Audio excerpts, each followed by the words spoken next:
네, 이번 시간에는 그 사회복지 실천 기술론의 대상 중에서 개인을 대상으로 한 사회복지 실천 기술에 대해서 강의를 하려고 합니다. 굉장히 중요한 부분입니다. 우리가 그 사회복지 실천 현장에서 대체로 먼저 만나는 클라이언트는 집단이나 아니면 지역사회, 가족, 보다도 개인이죠. 한 사람의 개인입니다. 그런 입장에서 개인을 대상으로 한 사회복지 실천 기술에는 어떤 것들이 있는지 알아보는 시간을 갖도록 하겠습니다.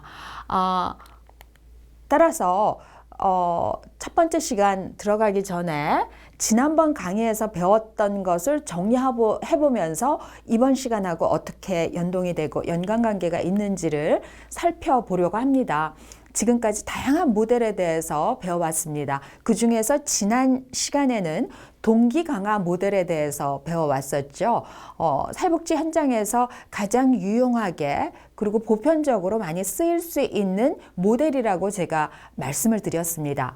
동기 강화 모델은 그 1982년에 노르웨이의 약물 중독 또 중독 치료를 하기 위한 그 심리 치료사들의 슈퍼바이저 역할을 했던 윌리엄 밀러라는 사람을 기점으로 해가지고 개발되기 시작한 모델이었고, 지금 전 세계적으로 그리고 일반 교육 훈련 현장에서도 또 여러 가지 다양한 중독 치료 현장에서도 많이 쓰고 있는 그 치료 모델이라고 할 수 있겠습니다. 따라서 그 개입 목표 및 과정으로서 적용을 하는 여러 가지 절차들에 대해서 설명을 드렸었고요. 또 개입 기법에서는 어떤 식으로 클라이언트를 모티베이션 시키는지가 중요하기 때문에 다양한 기법이 필요하다라고 말씀을 드렸습니다. 그래서 OARS 해가지고 개방된 질문을 어떻게 하는지, 또 인정하기 기술, 반영하기 기술, 요약하기 기술 등등을 설명을 해왔습니다. 그러면 이번 시간에는 지금까지 배웠던 것을 바탕으로 해서 개인 대상의 사회복지 실천 기술에 대해서 설명을 드리려고 합니다. 지금까지 그 개인 그 역동 모델, 정신역동 모델, 또 인지치료 모델, 행동치료 모델, 그리고 해결 중심 모델, 가업 중심 모델, 과제 중심 모델, 또 동기 강화 모델, 위기 개입 모델, 기타 등등의 다양한 그 모델, 치료 기법을 배워왔습니다. 이제는 개인을 대상으로 한 사회복지 실천 기술에서, 또 다음 시간에 그 가족을 대상으로 한 사회복지 실천 기술에서, 또 다다음 주에는 그 지역사회, 커뮤니티를 대상으로 한 지역사회 복지 실천 기술에서 어떻게 이런 모델과 연동돼서 사용할 수 있는지를 체계적으로 또 대상별로 해가지고 접근을 해보려고 합니다. 따라서 이번 시간에는 개인 대상 사회복지 실천 기술의 철학이라든지 개념에 대해서 여러분들이 이해하기 쉽도록 강의를 할 겁니다. 뿐만 아니라 개인 대상 사회복지 실천 기술에 있어서 개인 목표는 어떠한지, 또 개입의 각 단계별 특징은 어떠한 특징을 가지고 있는지, 그리고 개입 기술 측면에서는 지금까지 여러분들이 많이 배워왔지만 그 개인, 클라이언트를 대상으로 했을 때는 어떠한 개입 스킬 앤 테크닉이 유용한지를 묶어서 정리해서 여러분한테 그 쉽게 강의를 해보고자 합니다. 먼저 개인 대상 실천 기술의 개념이 무엇인지를 한번 설명을 드려야 될 것 같습니다. 개인 하면은 뭐 individual 내지는 person 아니면 한 사람의 클라이언트라고 할 수 있겠죠. 그래서 개인과의 1대1 관계를 통해서 이루어지는 접근 방법이다라고 생각을 하시면 되겠어요. 그러니까 사회복지사 개인과 클라이언트 개인이 1대1로 만나가지고 그 인터뷰를 한다라든가 문제 해결 과업을 이룬다라든가 하는 그 과정이라고 생각을 하시면 되겠습니다. 그래서 사회복지 실천 현장에서 가장 빈번하게 활용되는 접근 방법이고요. 또 개별 지도 또는 개별 사회사업이라고 해서 CW라고 하는데, 케이스웍이라고 하죠. 그래서 그 개별 지도 사회사업 방법론 이쪽 방법을 쓰는 겁니다. 여러분들이 그 사회복지의 역사라든가 실천론에서 이미 배우셨을 겁니다. 개론 시간에도 이미 여러 번 배우셨을 겁니다. 메리 리치몬드 여사의 사회 진단, 그 Social Diagnosis, 요 책이 굉장히 그 사회복지 현장에서는 진짜 바이블처럼 쓰이고 있는 책인데, 그 리치몬드의 사회 진단이라는 그 책에서부터 그 개별 사회 사업은 개인과 사회 환경 간의 개별적인 의식적 조정을 통해서 그 사람의 그 자아 능력 내지는 문제 해결 능력을 도모하고 인격 발달을 도모해서 문제를 잘 해결할 수 있도록 지지하는 그러한 방법론이다라고 소개를 하고 있습니다. 그래서 여러분들이 그 개인 대상 사회복지 실천 기술은 메리 리치몬드의 사회 진단에서 나왔던 그러한 기술 기법을 생각을 하시면 되겠습니다. 그래서 초기에 사회복지 실천의 흐름을 좀 간략하게 설명을 해보면은 수가 경험하는 어떤 사회 문제에 대해서 매크로 어프로치를 쓰는 것보다도 개별화된 문제의 다양성이라든지 적응 방식에 포커스를 맞춰서 그 마이크로하게 미시적인 접근을 주로 사용을 했었죠. 그러다가 개별적으로 접근하는 거는 시간도 많이 들고 또 노력도 많이 들고 비용도 많이 들고 이러한 여러 가지 그 문제점이 발견되면서 또 보다 더 효과적이고 효율적으로 접근을 하기 위해서 통합적 방법론이 등장하게 됩니다. 그래서 개인의 문제를 사회 환경과의 관련 속에서 삶의 문제로 이해하고 다양한 수준에서 어떤 시스테믹 그 인터벤션을 하는 그러한 기술들이 개발되기 시작합니다. 네.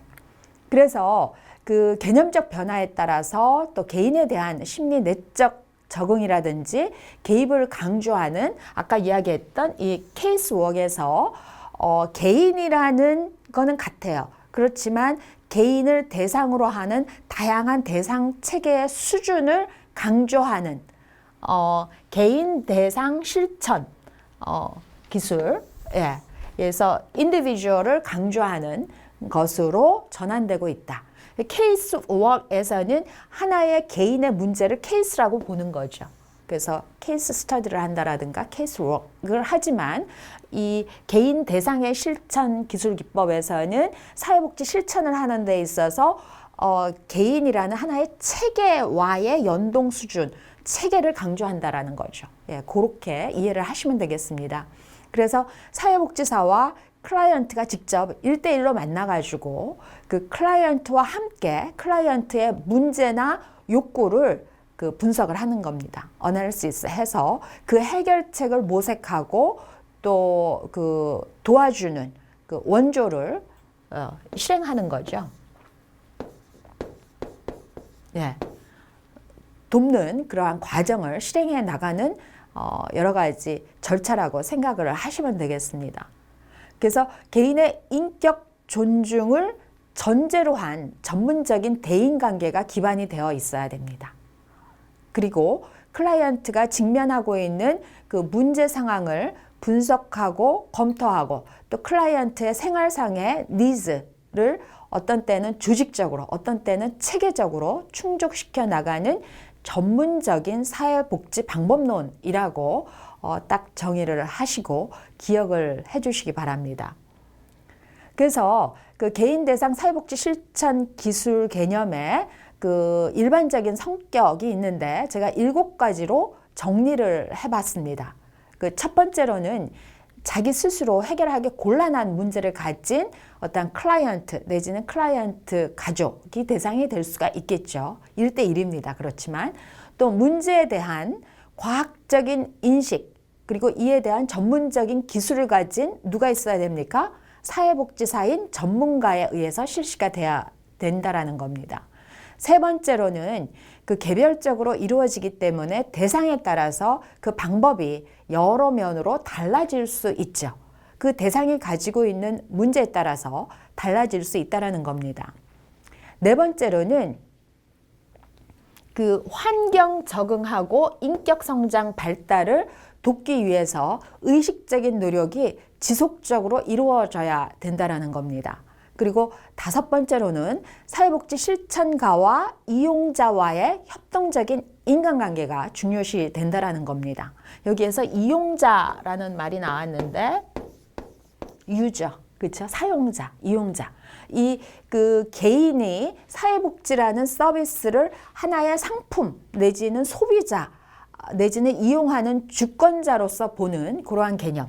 요거는 제가 첫 번째 주, 두 번째 주 요때 강의할 때 그 용어에 대해서 이미 다 정리를 해드렸습니다. 한번 그 리마인드 해보시면서 생각을 해보시기 바랍니다. 그래서 사회복지 실천가 또 이용자 또는 클라이언트와의 파트너십의 인간관계가 굉장히 중요하다. 그리고 여섯 번째로는 그 이때 중요한 거는 예방보다는 치료에 그 초점을 둔다라는 거죠. 문제를 갖고 있기 때문에 그 문제를 해결해야 되는 치료 쪽에 방점을 두는 겁니다. 또 일곱 번째로는 개인과 개인이 속하고 있는 그 사회 환경과의 어떤 그 인터랙션, 그 상호작용이 굉장히 중요하게 포인트를 두고 있다는 것을 기억하시기 바랍니다. 그러면 이 개인 대상 실천 기술에 있어서 개입의 궁극적인 목표는 무엇인가? 이용자의 삶의 질을 향상시키기 위한 것입니다. 제가 그 사회복지란 무엇입니까? 라고 이 강의 초반전에 여러분께 질문을 드렸던 적이 있었죠. 그 사회복지라고 하는 거는 헌법 제10조와 헌법 제34조의 그 인간이 그 행복을 누릴 권리라든가 인간이 인간답게 살 권리, 즉 이것을 통해서 인간의 삶의 질을 향상시키는 어떠한 그러한 그 제도적인 또 서비스적인 노력이다라고 말씀을 드렸다시피 이 개인 대상 실천 기술에서도 이용자의 삶의 질을 향상시키기 위한 것이라고 여러분들이 기억을 하시기 바랍니다. 그래서 개인 목표가 되는 거는 구체적이고 단순하고 세분화되어야 된다는 거죠. 그래야지 목표가 어느 정도 도달했는지를 측정 가능하기 때문입니다. 그리고 뿐만 아니라 여기 유저가 나옵니다. 이용자 개인의 그 방향 그 설정하는 역할을 하기 때문에 굉장히 개인 목표는 그 아주 클리어해야 된다라는 거예요. 분명해야 된다라는 겁니다. 이것을 기억하면서 개인 목표의 6가지를 좀 살펴보도록 해봅시다. 첫 번째 개인 목표는 그 주변 환경이 좀 더 이용자의 니즈에 반응할 수 있도록 변화를 시켜야 된다라는 거죠. 그리고 두 번째로는 자신과 타인에게 혹은 환경에 부정적인 행동을 변화시키는 겁니다. 또 세 번째로는 그 관계 변화로 다른 사람과의 관계를 변화시키거나 또 그 사람에 대한 자신의 인식을 변화시킬 수 있도록 해야 된다라는 거죠. 즉 개인이 그 편안하게 내지는 삶의 질을 높일 수 있도록 살아가는 그러한 그 개입이 목표가 될 수 있다라고 생각을 하시면 되겠습니다. 네 번째 개인 목표로는 그 기능적인 사회적 역할 수행에 필요한 기술을 익혀가지고 다음에 더 기능적이 될 수 있도록 더 유용하게 사회적인 역할을 수행할 수 있도록 하는 거죠. 또 다섯 번째로는 그 필요한 자원이나 정보를 구하는 겁니다. 이미 클라이언트가 가지고 있는 정보가 그 구시대적으로 낡고 별로 유용하지 못한 정보에 대해서 지금 현재 여기에 필요한 자원이나 보다 더 유용한 어떤 인포메이션을 구할 수 있도록 그 방법을 알려준다라든가 그거를 구하는 능력을 키워준다라든가 하는 거죠. 마지막으로는 중대한 결정을 내리는 겁니다. 왜냐하면은 개인이 지금까지 살아온 삶의 행동 양식 또 방향 이것을 대전환을 이루는 방식이기 때문에 그렇습니다. 그래서 개인을 대상으로 한 개인 목표의 특징 그 4가지를 한번 좀 정리를 해보면은 여러분들이 훨씬 더 명확하게 이해하는데 도움이 될 것 같습니다. 첫 번째 특징으로는 그 이용자 체계가 그 한 사람 개별 1인 이용자이기 때문에 문제 해결 과정에서 어떻습니까? 이용자의 선택권을 중요시해야 된다는 겁니다. 그래서 개인의 개별적인 욕구라든지 특성에 맞는 전략을 활용해야 되겠죠. 그리고 두 번째로는 그 이용자의 문제를 해결하기 위해서 그 사회복지사와의 전문적인 관계를 도구로 활용해야 된다는 겁니다. 그래서 그 클라이언트와 사회복지사 1대1 관계 속에서 대인관계 기술이 접목되고 활용되고 또 사용되어야 된다는 것이죠. 세 번째 특징으로는 개인의 적응과 변화를 위해서 다양한 모델과 개입 방법을 활용하는 겁니다. 지금까지 배웠던 그 모델이 예가 될 수 있겠죠. 그 정신역동 모델이라든지 또 인지행동 치료 모델이라든지 또 여러 가지 페미니스트 이론을 활용한 모델이라든지 또 해결 중심 모델, 과제 중심 모델, 동기 강화 모델 뭐 다 여기에 해당되는 겁니다. 예. 그리고 네 번째 특징으로는 그 이용자의 사회적 기능 수행 향상뿐만 아니라 문제 해결 능력을 향상시키기 위해서 개인의 변화뿐만 아니라 무엇입니까? 개인과 환경 사이에 상호작용을 변화시킬 수 있어야 된다는 거죠. 그래서 이러한 그 개입 목표 및 특징을 가지고 개입 기술에는 어떻게 접목시켜야 되는지를 설명을 드리고자 합니다. 그래서 사회복지사는 전문적 대인관계를 통해서 이용자의 문제를 파악하고 해결하는데 이용 가능한 지식, 기술을 적용하고 응용해야 되는 그러한 전문직입니다. 그러한 역할을 해야 되는 사람입니다. 뿐만 아니라 개인 대상 사회복지 실천 과정에서 그 유저의 감정이라든가 문제 뿐만 아니라 변화 과정 등을 사실적이고 객관적으로 이해하는 것이 굉장히 중요합니다. 여기에 사실, 객관. 예. 한쪽에 치우쳐서 감정적으로, 주관적으로 개인의 가치에 어떤 그 안경을 쓰고 이렇게 들여다봐서는 안 된다라는 거죠. 그래서 클라이언트 문제를 해결하기 위해서 여러 가지 다양한 기술들이 필요합니다. 그래서 제가 쭉 설명을 할 테니까 개인 대상 실천 기술에서는 이러한 기술들이 필요하구나 라고 이해를 해보시기 바랍니다. 첫 번째로는 문제 해결 능력 또 적응 능력을 향상시키기 위한 기술들이 필요합니다. 또 두 번째로는 그 클라이언트의 그 성장과 발달을 위해서 그 능력을 향상시키고 회복시키는 기술들, 이런 기술들이 필요합니다. 또 세 번째로는 사회적 기능 향상도 중요하죠. 그렇게 하기 위해서는 그 사회적인 어떤 자원, 또 사회적인 서비스 등과 연결될 수 있도록 또 이러한 서비스 기회와 그 서로 소통할 수 있도록 하는 그러한 장을 마련해 줘야 되고, 그렇게 하기 위해서는 어떤 지역사회, 커뮤니티 시스템하고 연결될 수 있도록 이렇게 같이 소통하는 기술을 구사해야 된다라는 겁니다.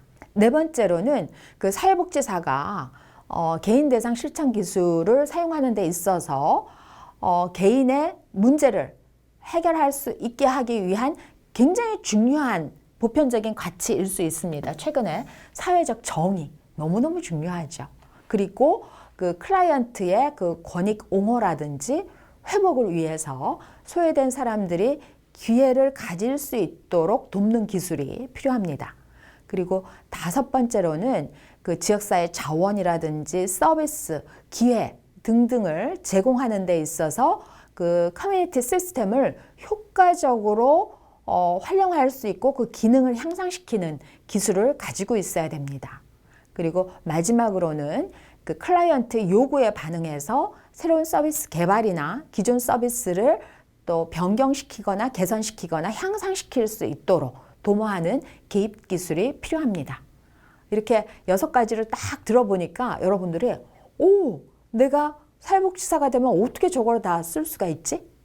어떻게 저걸 다 익히지? 라고 이렇게 그 뭐라 그럴까? 너무나 그 짓눌려지는 느낌이 들 수도 있을까 봐 걱정이 됩니다. 근데 전혀 걱정할 필요가 없습니다.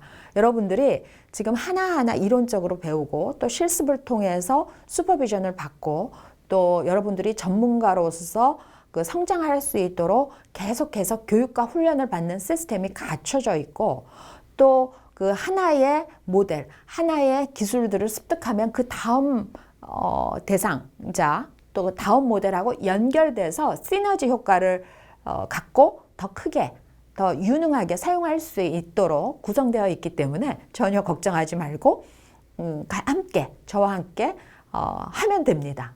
쫓아와 주시면 되겠습니다. 그래서 개인 대상 실천 기술, 개입 기술로서 관계 기술 7가지가 중요한데 이미 그 다 이야기 드린 건데 다시 한번 정리를 한 겁니다. 개인, individual 그 대상으로 해가지고 사회복지 실천 기술을 할 때 그 어떻게 정리되는지를 주로 그 컴튼과 갈라웨이라는 학자가 그 정리한 것을 토대로 해가지고 하나의 패키지로 이렇게 정리를 해봤습니다. 첫 번째로는 타인에 대한 관심이 있어야 되겠죠. 이 타인에 대한 관심은 무엇보다도 진실된 관심이어야 되고 책임감과 배려, 존중, 그리고 타인에 대한 어떤 이해가 필수적인 요소입니다. 그래서 타인에 대한 진정한 관심이 자신의 기술이라든가 그 지식, 또 자신을 이용해서 목표 달성하는 방향으로 나갈 수 있는 토대가 되는 거죠. 두 번째로는 그 헌신과 의무인데 그 돕는 과정에서 어떤 accountability, 책임감이 필요하다라는 겁니다. 필수적인 그 절차상의 조건으로서는 이런 거, 그 시간 약속이라든지 또 클라이언트 문제에 대해서 초점을 유지하는 거라든지 또 성장과 변화를 가져오는 관계 기술을 지키는 것, 이런 것들이 해당될 수가 있습니다.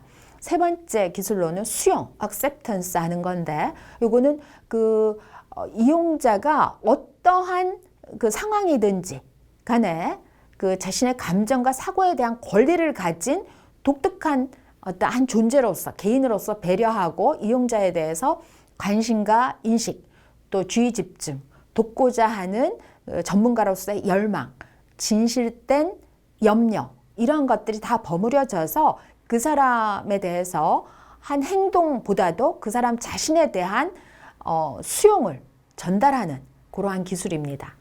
감정이입, 엠파시, 여러 번 이야기했습니다. 그래서 그 클라이언트가 느끼는 정도와 거의 비슷하게 타인의 감정과 생각을 그 투입시켜서 타인의 생각과 감정에 내가 이해하고 있다라는 것을 투사시키는 그러한 능력을 말합니다. 그래서 객관적으로 감정이입에 있어서 필수적인 게 편견 없이,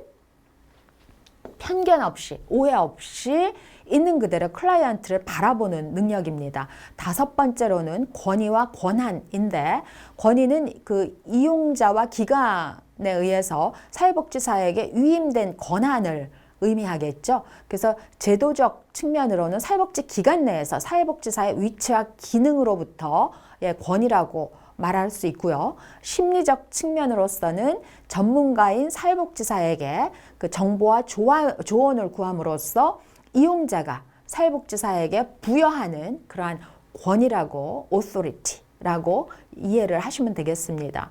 일곱 번째로는 진실성인데 솔직성과 관련된 어떤 정직, 또 믿음직함, 가장되지 않은 것, 또 신뢰감, 진실함 계속 나오죠. 이런 기술입니다. 또 그 밖에 요구되는 사회복지 전문가로서의 기술 중에 그 창조성이 있습니다. 물론 다 지식과 기술을 배웠음에도 불구하고 어떤 경우 제3의 방법을 써야 되는 상황이 나올 수 있는데 이거는 전문가로서 창조적인 어빌리티가 없으면 활용하기 어려운 거죠. 그래서 이용자의 문제 상황이라든지 해결책에 대해서 그 개방성을 유지하면서도 최선의 해결책을 찾기 위해서 창의성, 창조성을 발휘하는 것. 여기에는 그 용기와 민감성 또한 필요한 전문가적인 기술이라고 얘기할 수 있겠습니다. 이렇게 그 첫 번째 그 시간으로서 개인 대상 사회복지 실천 기술을 마쳤는데요. 여러분들이 개인 대상 사회복지 실천의 그 개념이 무엇인지, 또 여기에서 사용되는 개인 목표, 절차가 무엇인지, 또 개입 기술로서 컴튼, 갈라웨이가 이야기했던 이러한 기술들 딱 이렇게 정리를 하면서 이번 시간 마치고 다음 시간에는 개입 기술에 대해서 더 깊이 있게 한 걸음 더 들어가 보도록 하겠습니다. 수고 많으셨습니다.